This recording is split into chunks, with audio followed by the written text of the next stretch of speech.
Hello everyone, welcome to Kakao's Hideout. I am Kakao Konemi for today's video.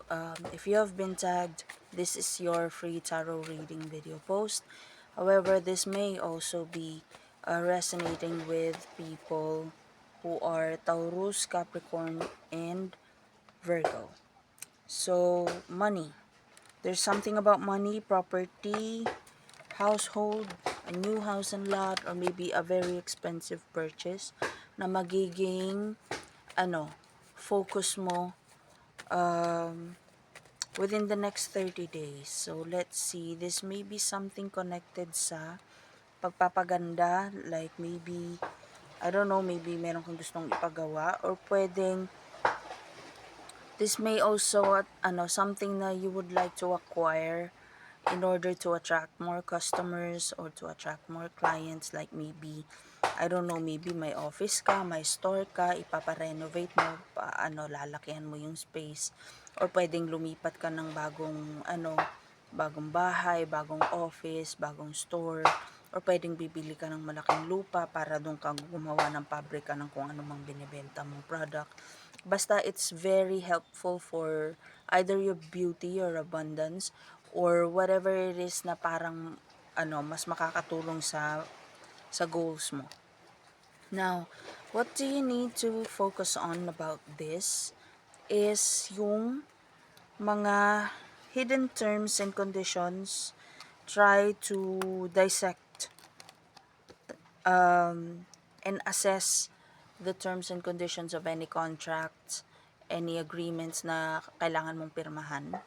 Seven of Swords is about stealing, swindling, and it's also about hoodwinking something into believing that they actually have a great deal kahit hindi naman. So make sure na wala kang na-overlook, especially if medyo fishy rin yung kausap mo. Try to ask relevant questions kasi 'di ba naman pagka manloloko naman talaga, meron naman talagang inconsistencies 'yan.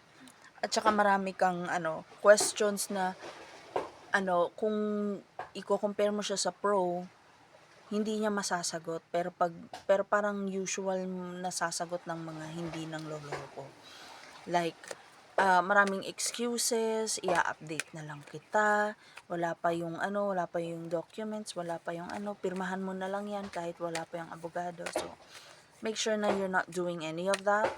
Be extra careful sa mga i-agree mo, pipirmahan mo, mga papayagan mo, especially tao, like ikaw yung, like may uutusan kang ikaw na mag-manage nun, or ikaw na maglakad ng papeles na yon. Be careful with those types of people. And if you're going to do that, possible outcome, merong opportunity na magbabalik na parang this had happened before, pero parang naloko ka, ninakawan ka before, na parang this situation in general is reminding you of that previous na pangyayari, na parang naloko ka na dati. Parang this card is telling you be extra careful kasi baka maulit. Okay? Bottom of the deck is Knight of Swords reversed. Meron talagang may intention na lokohin ka, especially regarding the papers. So be extra careful. If you can afford a lawyer, go ahead and allow the lawyer to go through the terms and conditions of the contract or the agreement. Okay? Bago pumirma. So there. That's for you. If you would like to have a paid personal reading with me, just send me a private message. Okay? Bye!